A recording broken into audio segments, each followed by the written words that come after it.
प्यारी साध संगत जी, वाहिगुरु जी का खालसा वाहिगुरु जी की फतेह।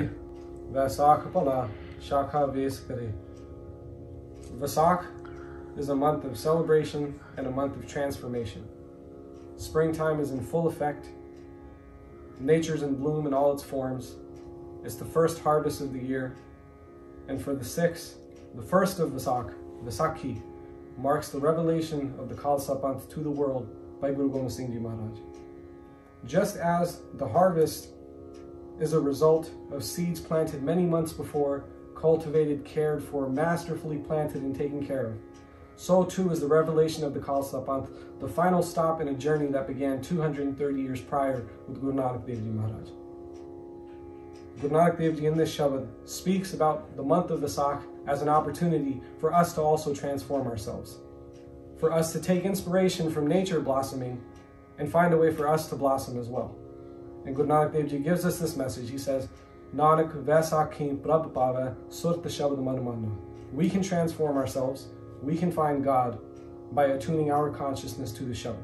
This is the message of Guru Nanak Dev Ji Maharaj. This is the same message that Guru Gobind Singh Ji Maharaj gave us in the form of Amrit and in the form of the Khalsa Panth. So please, Sare is Shabad Sarvan Karo from the Bhai Mardana Institute. Vaheguru Ji Ka Khalsa, Vaheguru Ji Ki Fateh.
Vasak Bala